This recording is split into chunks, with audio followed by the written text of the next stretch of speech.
What's up, everyone? Welcome to the March 23rd edition of DraftKings Tournament Plays presented by Prize Picks. I'm your host, Adam Scherer. You can follow me on Twitter at ShipMyMoneyDFS. And as a reminder, you get one free month of Awesemo Plus Platinum when you sign up and make a deposit at Prize Picks. Be sure to use the code Awesemo to receive a 100% first deposit bonus up to $100. We have a massive 11-game NBA slate tonight. We're going to take a look at 5 of the top tournament options using the Boom Bust tool on Awesemo.com. As always, be sure to tune in to the deeper dive and live before lock in the couple of hours before tip on the Awesemo YouTube channel for up-to-date player projections, ownership projections, all of that. But for now, taking a look at 5 of the top tournament options on DraftKings. Starting at number 5, LaMelo Ball projected for 2% ownership with about a 6% chance of being in the optimal lineup. There are a ton of really, really good guard options tonight, both at the top of the pricing spectrum and as far as cheaper value goes. So it's going to be really, really difficult to win a tournament without just completely nailing the guard position. Obviously, it's difficult to win a tournament without nailing pretty much everything anyway, but even more so when you have all of these options to pick from. And that's why LaMelo only has about a 6% chance of being in the optimal lineup. That being said, only 2% ownership on a slate where there's a lot of very, very, very obvious plays. So for an 11-game slate, I do think you're still going to see some concentrated ownership tonight. It can be useful to help balance out that ownership by going to a very low-owned, high-upside guy like LaMelo. He's not in the most appealing matchup taking on the New York Knicks, but he has averaged 1.36 DraftKings points per minute and 32.6 minutes per game in the games he's played without Gordon Hayward this year. If he does happen to get to 35 or 36 minutes, you could easily see a big game out of LaMelo tonight.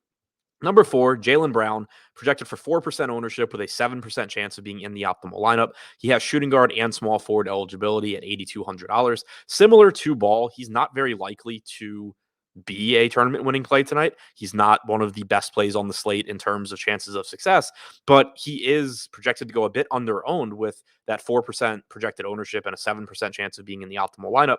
He's another player where even if he's not going to succeed that often, the very low ownership that is projected to come into him could be used to offset some of the higher upside, or sorry, not higher upside, but more likely to succeed plays that are also going to be a lot more popular. Brown doesn't have a great matchup tonight against Utah, but still a respectable 110 implied total for Boston. In the games that Brown has played with Jason Tatum this year, he's averaged 1.12 DraftKings points per minute, has a 29.8% usage rate. Whenever you see someone with a usage rate around 30%, even if it's not the most likely outcome, there is certainly the potential for them to have a monster game. Number 3, Devin Vassell, $5,700 shooting guard small forward option. He's projected for about 10% ownership with a 13% chance of being in the optimal lineup. He's in the last game of the night as the Spurs take on the Portland Trailblazers. That game is likely to be high scoring. It's likely to be a mess from a basketball standpoint, but that doesn't matter for DFS. Devin Vassell, in the games that he has started with DeJounte Murray active, has averaged 30.6 minutes per game, 0.81 DraftKings points per minute. The Spurs will be without Lonnie Walker. They'll be without Doug McDermott. So it helps to solidify Vassell's minutes as well. Number 2, Devin Booker, projected for 12% ownership with a 14% chance of being in the optimal lineup. He's $9,300. He's taking on the Minnesota Timberwolves. Booker is an example of someone that if this slate were smaller, or if this slate didn't have as many mispriced guards as it does, he would be pulling a lot of ownership because he's still pretty inexpensive.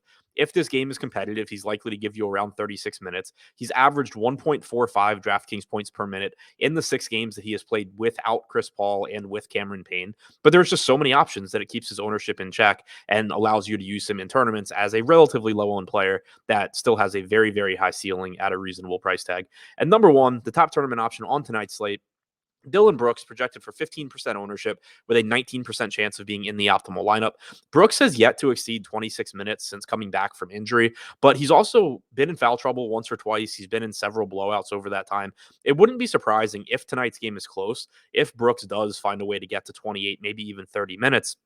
And if that's the case, he's very likely to have a good game at his price tag. Also, the small forward eligibility is very useful because, as I mentioned earlier, there's a lot of really good guard options. There's not that many forward options, and there's even fewer when you specifically talk about small forwards. So he he could be useful, for example, not to say that you can't play him with Tyus Jones, because you certainly can, but he could be useful, for example, in a lineup where maybe you use three other very good guard options. You don't have Tyus Jones, and you plug in Dillon Brooks at small forward, hope that he just takes over for Memphis, and you're still getting exposure to that Ja Morantless team without going to the most popular guy in Tyus Jones. So to recap, the top 5 tournament options on tonight's slate: number 5, LaMelo Ball; number 4, Jaylen Brown; number 3, Devin Vassell; number 2, Devin Booker; and number 1, Dillon Brooks.